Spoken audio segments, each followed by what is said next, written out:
Good morning, dear medicos. Hope so you all will be fine. In today's discussion, we are going to discuss about a very important topic that is pectoral region.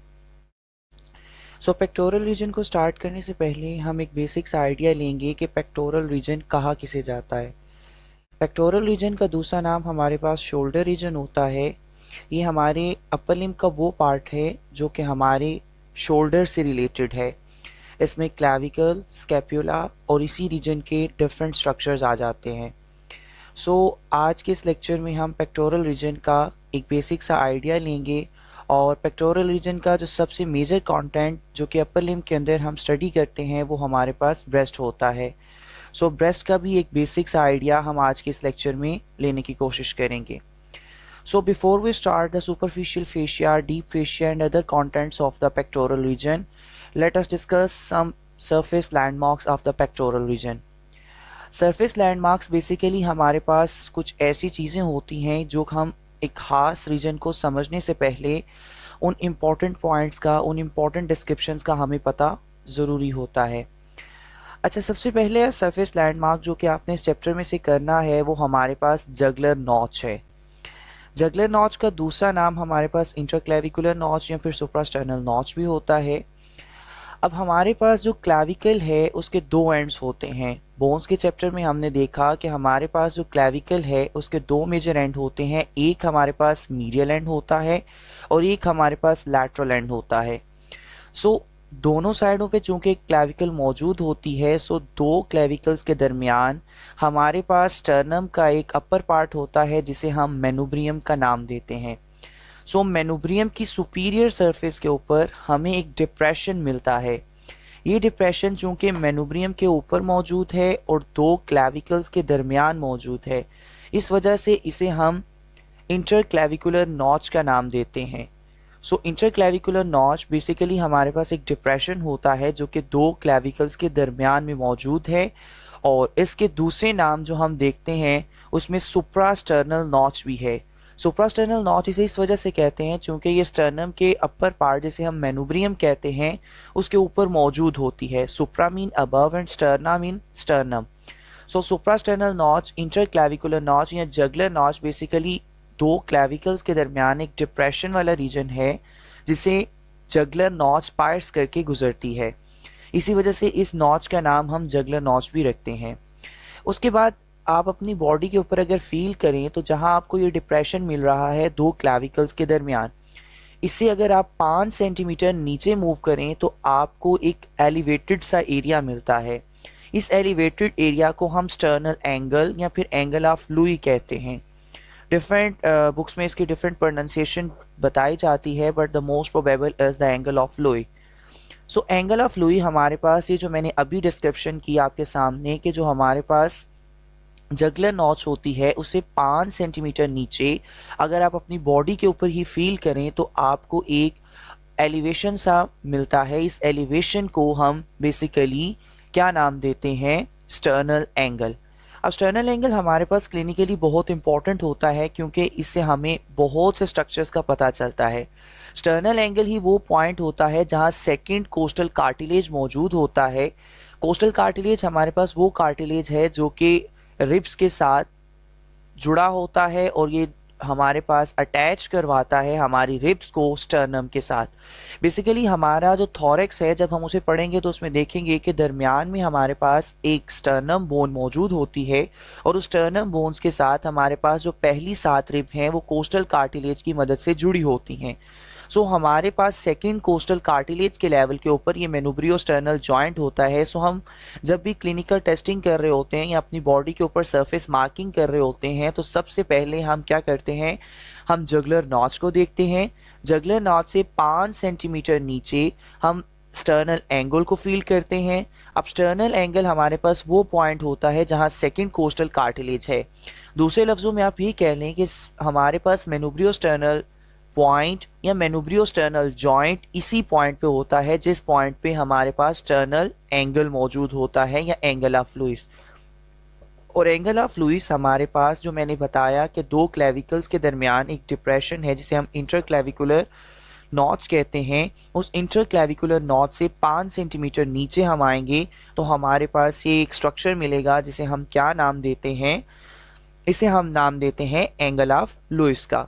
So angle of Louis चूंकि second costal cartilage को determine करता है, सो इस तरह हम ribs की counting कर सकते हैं कि कौन से रिब किस पॉइंट पे मौजूद है।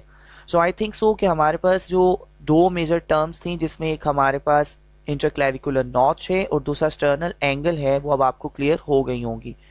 फर्दर ऑन मूव करते हैं कि हमारे पास इंफ्राक्लेविकुलर फोसा क्या होता है। इंफ्राक्लेविकुलर फोसा का दूसरा नाम हमारे पास डेल्टोपेक्टोरल ट्रायंगल भी है। This is basically a triangular depression. अभी इसकी लोकेशन क्या है, it is below the junction of the lateral and the medial thirds of the clavicle.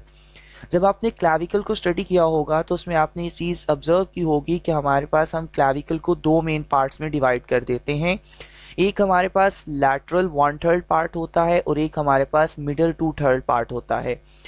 अब इसके लैटरल और मिडल 2/3 पार्ट के नीचे हमारे पास एक ट्रायंगुलर सा डिप्रेशन होता है, जैसा कि आप इस डायग्राम के में देख भी सकते हैं, जो कि डायग्राम के अंदर रिप्रेजेंटेड है।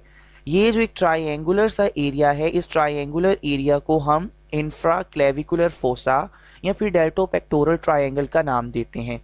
Y this is called as a infraclavicular fossa? Because this is present below the clavicle. ये हमारे पास क्लेविकल है और उसके नीचे हमारे पास एक ट्रायंगुलर सा डिप्रेशन है। इस ट्रायंगुलर डिप्रेशन को हम क्या नाम देते हैं? Infraclavicular fossa. So it is bounded medially by the pectoralis major muscle. अब हमारे पास जो पेक्टोरल रीजन का एक मेजर मसल होता है वो हमारे पास पेक्टोरल मसल होता है, और जो पेक्टोरल मेजर मसल होता है, पेक्टोरलिस मेजर मसल, वो हमारे पास इसकी मीडियल बाउंड्री बनाता है। So what is the medial? Anything that is closer to the mid line is called as a medial. आप जनरल एनाटॉमी ये चीज़ स्टडी कर चुके होंगे कि हमारे पास वो चीज़ जो कि मिड लाइन के करीब हो उसे हम मीडियल कहते हैं, और जो मिड लाइन से दूर हो उसे हम लैटरल कहते हैं। जो हमारे पास मीडियली ये रिलेट करता है, इसके रिलेशन में हमें पेक्टोरलिस मेजर मिलता है। लैटरली हमारे पास जो है वो डेल्टॉइड के फाइबर्स मिलते हैं। आप इस चीज़ से तो फेमिलियर होंगे कि हमारे आर्म रीजन का जो मेजर मसल होता है वो हमारे पास ये डेल्टॉइड मसल होता है। सो लैटरली हमें डेल्टॉइड मसल मिलता है और मीडियली हमारे पास पेक्टोरलिस मेजर मसल होता है, और इसके सुपीरियरली हमारे पास क्लैविकल मौजूद होती है। सो इस तरह हमारे पास एक ट्रायंगुलर सा रीजन बनता है जिसे हम इंफ्राक्लेविकुलर फोसा का नाम देते हैं। अब इंफ्राक्लेविकुलर फोसा या डेल्टोपेक्टोरल ट्रायंगल के कंटेंट्स बहुत इंपॉर्टेंट हैं जो कि इस बुक में मेंशन नहीं है, वो आप ये मैंने यहाँ मेंशन कर दिए हैं, आप इन्हें नोट डाउन कर लीजिए। इसमें एक हमारे पास सेफलिक वेन होती है, थोरैकोएक्रोमियल आर्टरी होती है, डेल्टोपेक्टोरल लिम्फ नोड्स होते हैं और कोराकाइड प्रोसेस ऑफ स्कैपुला होता है। सो आपने इन चार कंटेंट्स को याद करना है। ये कंटेंट्स अक्सर एसएक्यू की फॉर्म में भी पूछे जाते हैं। So what are the contents of the infraclavicular fossa? These are the cephalic vein, thoracoacromial artery, deltopectoral lymph node and the coracoid process of the scapula. So these were the few landmarks जिनको आपको पता होना चाहिए before discussing the superficial fascia, skin and the other contents of the pectoral region. So now we are going to discuss the superficial fascia of the pectoral region. याद रखिए हमारी body का एक बेसिक सा लेआउट है जिसमें हम जब भी बॉडी का कोई भी पार्ट पढ़ते हैं तो सबसे ऊपर हमें स्किन मिलती है। स्किन के नीचे हमारे पास फैट की एक लेयर होती है जिसे हम सुपरफिशियल फेशिया कहते हैं। सुपरफिशियल फेशिया के नीचे डीप फेशिया मौजूद होता है और डीप फेशिया के नीचे हमारे पास डिफरेंट मसल्स मौजूद होते हैं। सो बॉडी के अंदर हम कोई भी पार्ट पढ़ेंगे उसमें ये चार चीज़ें हमने ज़रूर पढ़नी होंगी। सबसे पहले स्किन, फिर सुपरफिशियल फेशिया, फिर deep fascia and finally the muscles. So superficial fascia of the pectoral region और the shoulder region, इसके कंटेंट्स क्या क्या हैं, यानी जो हमारे पास पेक्टोरल रीजन का सुपरफिशियल फेशिया है उसके अंदर क्या क्या चीजें मौजूद हैं। नंबर 1 याद रखिए क्यूटेनियस नर्व्स मौजूद होती हैं जो कि सर्वाइकल पेलक्सस से ओरिजिनेट करती हैं। अब सर्वाइकल पेलक्सस क्या है? हमारे पास सर्वाइकल रीजन में हमारे पास नर्व्स का एक नेटवर्क होता है जिसे हम पेलक्सस का नाम देते हैं। सो जितनी भी क्यूटेनियस वर्ड कहीं भी आ जाए, सो यू शुड नो कि इसका मतलब होता है that is supplying to the skin or the superficial fascia. So हमारे पास वो नर्व जो कि स्किन और सुपरफिशियल फेशिया को सप्लाई करती हैं, वो सारी की सारी नर्व सर्वाइकल पेलक्सस से या फिर इंटरकॉस्टल नर्व से ओरिजिनेट करती हैं। अब इंटरकॉस्टल नर्व्स क्या होती हैं, जब आप थॉरेक्स पढ़ेंगे तो आप देखेंगे कि हमारे पास जितने भी रिब्स होती हैं इनके दरमियान वाली स्पेस को हम कहते हैं इंटरकॉस्टल स्पेस। अब इंटरकॉस्टल स्पेस के अंदर नर्व्स मौजूद होती हैं, इन्हीं नर्व्स का नाम हम इंटरकॉस्टल नर्व्स का नाम देते हैं। जो हमारे पास सुपरफिशियल फेशिया है पेक्टोरल रीजन का, इसका एक मेजर कंटेंट हमारे पास जो है वो इंटरकॉस्टल नर्व्स और सर्वाइकल प्लेक्सस से ओरिजिनेट होने वाली वो नर्व्स जो कि हमारे स्किन और सुपरफिशियल फेशिया पेक्टोरल रीजन को सप्लाई करती हैं। ये एक मेजर कंटेंट है हमारे सुपरफिशियल फेशिया पेक्टोरल रीजन का। नेक्स्ट मूव करें तो हमारे पास दूसरा इंपॉर्टेंट कंटेंट आता है cutaneous branches from the internal thoracic and the posterior intercostal arteries. जिस तरह मैंने बताया इंटरकॉस्टल नर्व्स होती हैं, बिल्कुल इसी तरह हमारे पास जितने भी इंटरकॉस्टल स्पेसेस हैं यहाँ हमारे पास इंटरकॉस्टल आर्टरीज भी मौजूद होती हैं। ये इंटरकॉस्टल आर्टरीज हमारे पास एंटीरियरली भी मौजूद होती हैं, पोस्टीरियरली भी मौजूद होती हैं। वो ब्रांचेस ऑफ आर्टरीज आर्टरीज की वो पार्ट्स जो कि हमारी स्किन को सप्लाई करते हैं उन्हें हम क्यूटेनियस ब्रांचेस कहेंगे। ठीक है, और ये कहाँ कहाँ से आती है पेक्टोरल रीजन में। Number one, internal thoracic artery. You should know कि हमारे पास इंटरनल थोरेसिक आर्टरी जो है वो ब्रांच होती है हमारे पास, जो मेन आर्टरी निकलती है लेफ्ट सबक्लेवियन और राइट सबक्लेवियन, इनकी एक ब्रांच होती है जिसे हम इंटरनल थोरेसिक आर्टरी कहते हैं। और हमारे पास जो इंटरकॉस्टल स्पेसिस हैं यानी रिब्स के दरमियान की स्पेसेस, उन्हें इंटरकॉस्टल स्पेसिस कहते हैं। और जो हमारी बैक साइड पे मौजूद है रिब्स या रिब्स का जो बैक पोर्शन है, इसके दरमियान में जो आर्टरीज मौजूद हैं उन्हें हम पोस्टीरियर इंटरकॉस्टल आर्टरीज कहते हैं। पोस्टीरियर इंटरकॉस्टल आर्टरी से और इंटरनल थोरेसिक आर्टरी से हमारे पास बहुत सी आर्टरीज की ब्रांचेस निकलती हैं जो कि skin and superficial fascia of the pectoral region को सप्लाई करती हैं। ये भी हमारे पास सुपरफिशियल फेशिया का एक कंटेंट होते हैं। तीसरा इंपॉर्टेंट कंटेंट हमारे पास प्लेटिज्मा है, इसे हम डिटेल में अभी पढ़ते हैं। और फिर हमारे पास चौथा कंटेंट हमारे पास एक ब्रेस्ट होता है जो कि इस चैप्टर का एक मेजर चंक है और इसमें से ऐसे क्यों आने के बहुत ज्यादा चांसेस होते हैं। अब हमने जो पहला कंटेंट देखा था cutaneous nerve of the pectoral reason, इसे हम डिटेल से देखेंगे। हमारे पास वो नर्व जो कि हमारे पेक्टोरल रीजन को सप्लाई करती हैं, हमने उन्हें देखना है। इन नर्व्स को समझने के लिए आपको इस डायग्राम पे फोकस करने की जरूरत है। ये जो हमारे पास एक लाइन शो हो रही है ये रिप्रेजेंट कर रही है क्लेविकल को। क्लेविकल के ऊपर हमारे पास तीन मेजर नर्व्स होती हैं, 3 से 4 नर्व्स, जिन्हें हम सुप्रा क्लेविकुलर नर्व्स का नाम देते हैं। नेम खुद बता रहा है ये वो नर्व्स हैं जो कि हमारे पास क्लेविकल से अबव ओरिजिनेट कर रही हैं। बिल्कुल इसी तरह हमारे पास जो है वो एंटीरियर क्यूटेनियस नर्व्स होती हैं T2 to T6। T2 से T6 से मुराद यहाँ हमारे पास जो मैंने बात की कि इंटरकॉस्टल नर्व्स होती हैं, यानी जो दो जितनी भी रिब्स हैं, रिब्स के दरमियान में जो स्पेसेस होती हैं उन्हें हम इंटरकॉस्टल स्पेसेस कहते हैं। और इंटरकॉस्टल स्पेसेस से हमारे पास क्यूटेनियस नर्व्स यानी वो नर्व्स जो कि स्किन और सुपरफिशियल फेशिया को सप्लाई करती हैं वो ओरिजिनेट करती हैं। और हमारे पास जो T2 से यानी सेकेंड रिब से लेके छठी रिब तक जो स्पेसिस हैं, इन स्पेसिस से हमारे पास जो नर्व्स अराइज करती हैं वो सप्लाई करती हैं मिड लाइन को। ये देखें ये हमारी मिड लाइन है बॉडी की, और मिड लाइन के इर्द गिर्द जो हमारे पास एरिया है ये कौन सप्लाई कर रहा है, anterior cutaneous nerves of second to sixth intercostal space. ठीक है, इसके साथ ही साथ हमारे पास एक इंटरकॉस्टोब्रेकियल नर्व होती है जो कि हमारे पास किस रीजन को सप्लाई कर रही है। आप खुद देखें कि हमारे पास ये जो आर्म रीजन है इसका मीडियल पार्ट, देखें मीडियल का मतलब क्या होता है, which is near to the mid line. अब हमारे पास आर्म रीजन तो सिर्फ और सिर्फ यहाँ से लेके यहाँ तक है। अब इसमें ये रीजन जो है ये मिड लाइन के ज्यादा करीब है, इसे हम मीडियल पार्ट ऑफ आर्म बोलेंगे। और ये पार्ट जो है वो मिड लाइन से दूर है, ठीक है, as compare to this point. इसे हम लैटरल पार्ट कहेंगे। हमारे पास ये medial part of the arm को एक नर्व सप्लाई करती है जिसे हम इंटरकॉस्टोब्रेकियल नर्व कहते हैं। लास्टली हमारे पास लैटरल क्यूटेनियस नर्व, और जैसा कि खुद आप देख सकते हैं कि ये मिडल पार्ट से बहुत दूर है, इस वजह से इन्हें हमने लैटरल क्यूटेनियस नर्व नाम दिया। ये हमारे पास T3 से लेके T6 तक यानी थर्ड से लेके छठी इंटरकॉस्टल स्पेस के अंदर जो हमारे पास नर्व्स निकल रही हैं, उन नर्व्स के लैटरल पार्ट, लैटरल किसे कहते हैं, that is away from the mid line, and you can see here that this point is away from the mid line as compare to this region. ठीक है, हमारे पास ये लैटरल क्यूटेनियस नर्व्स हैं जो कि lateral portion of the pectoral region को supply करती हैं। सो एक दफा हम इस टॉपिक को रीड आउट भी कर लेते हैं क्यूटेनियस नर्व को। सबसे पहली वो बात ये करता है कि मीडियल, इंटरमीडिएट और लैटरल सुप्राक्लेविकुलर नर्व्स होती हैं, ये बेसिकली किसकी ब्रांचेस होती हैं? सर्वाइकल पेलक्सस की।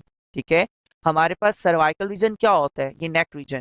इस नेक रीजन में एक नेटवर्क ऑफ नर्व्स बनता है और इस नेटवर्क ऑफ नर्व से ही मल्टीपल नर्व्स ओरिजिनेट करती हैं, जिनमें एक हमारे पास मीडियल सुप्राक्लेविकुलर नर्व होती है, एक लैटरल सुप्राक्लेविकुलर नर्व, क्योंकि ये near to the mid line है, ये away to the mid line है, और दरमियान में एक इंटरमीडिएट सुप्राक्लेविकुलर नर्व होती है। सो हमारे पास ये तीन नर्व सप्लाई करती हैं किस रीजन को? Skin over the upper half of the deltoid, यानी ये यहाँ डेल्टॉइड मसल पड़ा है और इससे ऊपर ऊपर जो है, इसके ऊपर वाले आधे हिस्से को कौन सप्लाई कर रहा है? Supraclavicular nerves. और इसी के साथ साथ from the clavicular down to the second rib, clavicle से लेके सेकंड रिब तक, इस पॉइंट पे हमें चूंकि वो मिलेगा मेनुब्रियोस्टर्नल जॉइंट या फिर एंगल ऑफ लुइस, और एंगल ऑफ लुइस के ऊपर ही हमारे पास सेकंड कोस्टल कार्टिलेज या सेकंड रिब पड़ी होती है। सो यहां से लेके यहां तक हमारे पास सेकंड रिब तक कौन सप्लाई करेगा? Supraclavicular nerves. फिर आगे बात करते हैं, कहते हैं anterior and lateral cutaneous branches of the second to sixth intercostal nerves. So हमारे पास इंटरकॉस्टल नर्व्स वो नर्व्स जो कि इंटरकॉस्टल स्पेसेस में रन करती हैं, ये नर्व सेकंड से लेके सिक्स स्पेस के अंदर हमारे पास कुछ इसकी एंटीरियर ब्रांचेस होती हैं, कुछ इसकी लैटरल ब्रांचेस होती हैं। एंटीरियर ब्रांचेस मिडल पार्ट को, या जो वो पार्ट जो कि मिड लाइन से करीब है उसे सप्लाई करती हैं, और जो मिड लाइन से दूर होता है उसे लैटरल क्यूटेनियस नर्व सप्लाई करती हैं। और ये दोनों की दोनों ब्रांचेस होती हैं किन नर्व्स की? वो नर्व्स जो कि हमारे पास इंटरकॉस्टल स्पेसेस में रन करती हैं। एक आखिरी बात जो नर्व सप्लाई में इंपॉर्टेंट है वो है intercostobrachial nerve of the T2, यानी जो सेकेंड इंटरकोस्टल स्पेस के अंदर, यहाँ थी ना स्टर्नल जॉइंट, मेनुब्रियोस्टर्नल जॉइंट, और यही एंगल ऑफ लुइस था, यही हमारे पास टर्नल एंगल था, यही हमारे पास सेकेंड इंटरकोस्टल स्पेस बनेगी, और सेकेंड इंटरकोस्टल स्पेस की एक ब्रांच होती है इंटरकोस्टल नर्व की, जिसे हम इंटरकोस्टोब्रेकियल नर्व कहते हैं। और ये इंटरकोस्टोब्रेकियल नर्व किसे सप्लाई करती है? Floor of the axilla. Axilla किसे कहते हैं? ये हमारे पास जो रीजन है, बगल वाला रीजन, इसे हम क्या नाम देते हैं? एक्सिला। और एक्सिला को ये सप्लाई करती है, यहाँ एक्सिला का फ्लोर है, ये आप नेक्स्ट चैप्टर के अंदर पढ़ेंगे कि हमारे पास ये बगल का जो है फ्लोर है, इस रीजन को सप्लाई करती है, और इसी के साथ साथ upper half of the medial side of the arm, ये आर्म का जो मीडियल पार्ट है इसके अपर हाफ को, यानी ये आर्म तो पूरी इतनी है, इसके ऊपर वाले हिस्से में मीडियल साइड पे हमारे पास कौन सी नर्व सप्लाई करती है? Intercostobrachial nerve. So now we are going to discuss about the cutaneous vessels.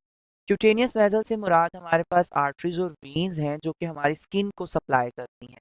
सो एक चीज़ तो आपको पता होनी चाहिए कि हमारे पास जो है जितनी भी आर्टरीज होती हैं वो ज़्यादा डीप मौजूद होती हैं। इन आर्टरीज की लिटिल बिट ब्रांचेस और कैपिलरीज जो हैं वो स्किन तक पहुंचती हैं और हमारे स्किन को सप्लाई करती हैं।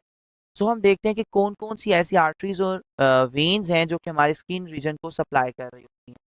सबसे पहली बात, anterior cutaneous nerves are accompanied by the perforating branch of the internal thoracic artery. जैसा कि मैंने पहले बताया कि हमारे पास जो पहली आर्टरी निकलती है हमारे अयोटा से, जिसे हम सबक्लेवियन आर्टरी कहते हैं, इसी सबक्लेवियन आर्टरी की एक ब्रांच होती है जिसे हम इंटरनल थोरेसिक आर्टरी कहते हैं। इंटरनल थोरेसिक आर्टरी की जो एंटीरियर क्यूटेनियस नर्व्स के साथ रन करने वाली ब्रांचेस होती हैं, देखिए ये हमारे पास थी ना इंटीरियर क्यूटेनियस नर्व, इन क्यूटेनियस नर्व्स के साथ ही साथ हमारे पास एक ब्रांच निकलती हैं किसकी? ये हमारे पास इंटरनल थोरेसिक आर्टरी होती है, इंटरनल थोरेसिक आर्टरी की ब्रांचेस निकलती हैं, और इन्हीं की लिटिल बिट कैपिलरीज हमारी स्किन तक पहुंचती हैं जो कि सप्लाई करती हैं हमारी स्किन ऑफ पेक्टोरल रीजन को। जब हम आगे जाके ब्रेस्ट की सप्लाई पढ़ेंगे, आर्टीरियल सप्लाई, उसके अंदर ये बात आपको अच्छे से समझ में आ जाएगी। लेकिन एक दफा चले मैं इधर भी डायग्राम आपको दिखाता चलूं।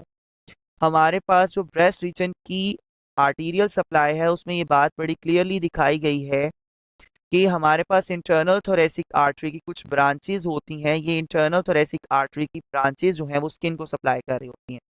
So this one is the internal thoracic artery, और इंटरनल थोरेसिक आर्टरी ही की मल्टीपल ब्रांचेज जो कि यहाँ मौजूद थी एंटीरियर इंटरकॉस्टल नर्व, जो मैंने पिछली नर्व सप्लाई वाली डायग्राम में दिखाई, यहाँ एंटीरियर इंटरकॉस्टल नर्व थी, और इन्हीं के साथ ही साथ हमारे पास इंटरनल थोरेसिक आर्टरी की कुछ ब्रांचेस और फिर उनकी कैपिलरी स्किन तक पहुंचती हैं जो कि सप्लाई करती हैं हमारे किस रीजन को? हमारे स्किन ऑफ पेक्टोरल रीजन को। सो आई थिंक सो कि ये बात तो समझ में आ गई होगी कि इंटरनल थोरेसिक आर्टरी की हमारे पास कुछ ब्रांचेस होती हैं जो कि सप्लाई करती हैं skin of the pectoral region को। दूसरी बात यह है कि lateral cutaneous nerves are accompanied by the lateral cutaneous branches of the posterior intercostal arteries. जो मैंने अभी ये बताई कि ये लैटरल क्यूटेनियस नर्व्स हैं, इन्हीं के साथ ही साथ हमारे पास क्यूटेनियस ब्रांचेस रन करती हैं पोस्टीरियर इंटरकॉस्टल आर्टरीज की। देखिए हमारी बॉडी के अंदर जो भी आर्टरीज है जो कि थॉरेक्स रीजन में या इंटरकॉस्टल स्पेस में रन कर रही हैं, वो एंटीरियरली भी रन करती हैं, पोस्टीरियरली भी रन करती हैं। जो हमारी बॉडी की बैक साइड के अंदर जो इंटरकॉस्टल स्पेसेस हैं, यानी रिब्स के दरमियान की स्पेसेस हैं, वहाँ हमारे पास इंटरकॉस्टल आर्टरीज होंगी जिन्हें हम पोस्टीरियर इंटरकॉस्टल आर्टरीज कहेंगे। इन पोस्टीरियर इंटरकॉस्टल आर्टरीज की क्यूटेनियस ब्रांचेस वो स्किन को सप्लाई करेंगी। देखिए मैंने बार ये बात कर रहा हूँ कि क्यूटेनियस कहीं भी वर्ड आ जाए इसका मतलब ये होता है that is supplying to the skin. ठीक है, सो क्यूटेनियस आर्टरी वो आर्टरीज होंगी जो कि हमारे पास स्किन को सप्लाई कर रही हैं। ठीक है, और हमारे पास ये लैटरल साइड पे चूंकि सप्लाई कर रही हैं और हमारे पास ये लैटरल क्यूटेनियस नर्व्स के साथ रन कर रही हैं, इस वजह से हम इन्हें नाम देते हैं लैटरल क्यूटेनियस ब्रांचेस। किसकी ब्रांचेस हैं ये? पोस्टीरियर इंटरकॉस्टल आर्टरीज, यानी वो आर्टरीज जो हमारी बैक साइड में इंटरकॉस्टल स्पेसेस के अंदर मौजूद होती हैं। सो अभी तक जितनी भी हमने बातें की ये हमारे पास एमसीक्यूज पॉइंट ऑफ व्यू से बहुत इंपॉर्टेंट थी। इनमें से एससीक्यू आने के बहुत कम चांसेस होते हैं। पहला एससीक्यू जो इस चैप्टर से आता है वो हमारे पास प्लेटिज्मा है और एक इंपॉर्टेंट एससीक्यू है, इसे आपने अच्छे से समझना है। प्लेटिज्मा दरअसल हमारे पास जो है वो एक मसल होता है। ठीक है, हमारे पास क्या होता है? एक मसल होता है जो कि हमारे पेक्टोरलिस मेजर मसल के डीप फेशिया से ओरिजिनेट करता है। मैंने पहले बात की स्किन के नीचे सुपरफिशियल फेशिया, सुपरफिशियल फेशिया के नीचे डीप फेशिया और डीप फेशिया के नीचे हमारे पास होता है मसल। सो डीप फेशिया जो कि हमारे पास पेक्टोरलिस मेजर का है, वहां से ये मसल ओरिजिनेट करता है। ठीक है, ओरिजिन इंसर्शन का तो आपको आइडिया होगा, यानी वो पार्ट जो कि मूव नहीं कर सकता उसे ओरिजिन कहते हैं और जो पार्ट मूव कर सकता है उसे हम इंसर्शन कहते हैं। और जितने भी आप इस पूरी upper limb, lower limb, thorax या फिर पूरी एनाटमी के अंदर जितने भी मसल्स पढ़ेंगे उसमें चार चीजें आपने याद रखनी होती हैं: उसका ओरिजिन, उसके इंसर्शन, उसकी नर्व सप्लाई और फाइनली उसका एक्शन, कि वो काम क्या करता है। सो प्लेटिज्मा का ओरिजिन क्या है? हमारे पास पेक्टोरलिस मेजर का डीप फेशिया। ठीक है, पेक्टोरलिस मेजर के ऊपर जो है वो हमारे पास सारी चीजें होंगी ना, स्किन होगा, सुपरफिशियल फेशिया होगा, डीप फेशिया होगा, फिर जाके हमारे पास पेक्टोरलिस मेजर मसल होगा। सो पेक्टोरलिस मेजर मसल के ऊपर जो हमारे पास डीप फेशिया है, वहां से इस मसल्स के फाइबर्स ओरिजिनेट करेंगे, ऊपर हमारे पास क्लेविकल के साथ ही साथ रन करेंगे। यहां से मैं अगर आपको डायग्राम से दिखाता चलूं, सो आप इस डायग्राम पे फोकस करें कि यहाँ था पेक्टोरलिस मेजर मसल, यहाँ उसके स्किन है, स्किन के नीचे सुपरफिशियल फेशिया होगी और अंदर चले जाएं तो डीप फेशिया होगी। वहाँ डीप फेशिया से वो मसल जो है वो ओरिजिनेट करेगा, ऊपर की तरफ जाएगा, क्लेविकल को क्रॉस करेगा और जाके स्किन के अंदर इंसर्ट हो जाएगा, स्किन ऑफ नेक के अंदर। और जो हमारे पास ये फेस है, फेस के लोअर पार्ट के ऊपर जाके ये हमारे पास इंसर्ट करता है। सो ये मसल यहां से ऊपर की जानिब जाता है और जाके फेस के लोअर पार्ट के ऊपर जाकर इंसर्ट हो जाता है। So what is the insertion of the प्लेटिज्मा? प्लेटिज्मा की इंसर्शन जो है वो आपने याद रखनी है कि ये हमारे पास कहाँ जाके इंसर्ट होता है? इंसर्ट होता है जी बेस ऑफ मैंडिबल। मैंडिबल तो आप समझ रहे हैं, जो लोअर जा होता है इसे हम मैंडिबल का नाम देते हैं। And into the skin of the posterior and the lower part of the face, यानी हमारे चेहरे का जो लोअर पार्ट है वहां जाके ये मैंडिबल के अंदर इंसर्ट हो जाता है। ठीक है, अब आगे आ जाते हैं इसकी नर्व सप्लाई, यानी इसे कौन सी नर्व सप्लाई करती है? तो आपने याद रखनी है branch of the facial nerve, यानी वो नर्व जो हमारे फेस को सप्लाई करते हैं उसी की एक ब्रांच जो है वो प्लेटिज्मा को भी सप्लाई करती है। लास्टली हम देखते हैं कि इसका फंक्शन क्या है। तो याद रखें कि हमारे पास इसका इंपॉर्टेंट फंक्शन जो है वो, जब हम अपनी स्किन को, अपने फेस को हम डाउनवर्ड रखते हैं अपने, यानी फॉर एग्जांपल आप ये सिनेरियो क्रिएट करें कि आप नीचे किसी चीज को देख रहे हैं, तो उस दौरान आपकी ये जो स्किन है फेस के ऊपर और नेक की स्किन के ऊपर रिंकल्स पड़ते हैं जिन्हें हम झुर्रियों का नाम देते हैं। ये जो झुर्रियां होती हैं ये इसी प्लेटिज्मा मसल की कॉन्ट्रैक्शन की वजह से पड़ती हैं। फिर दूसरी बात हमने ये पढ़ी थी कि हमारे पास जो जगलर नॉच होती है, चूंकि यहाँ जगलर वेन मौजूद होती है जो कि ऊपर वाली साइड में हमारे पास टुवर्ड द हेड जा रही होती है। सो इसी पॉइंट पे हमारे पास एक्सटर्नल जगलर वेन होती है और जो प्लेटिज्मा मसल है इस एक्सटर्नल जगलर वेन के ऊपर मौजूद होता है। सो इसे बाहर के प्रेशर से और बाहर के डिफरेंट टाइप ऑफ ट्रॉमा से बचाने के लिए हमारे पास प्लेटिज्मा मौजूद होता है। सो प्लेटिज्मा के दो मेन काम है, एक तो हमारी स्किन के अंदर रिंकल क्रिएट करना जब हम डाउनवर्ड डायरेक्शन में देख रहे होते हैं by facing our head downward, और दूसरी बात यह है कि हमारे पास ये एक्सटर्नल जगुलर वेन को प्रोटेक्ट करता है फ्रॉम द एक्सटर्नल ट्रॉमा।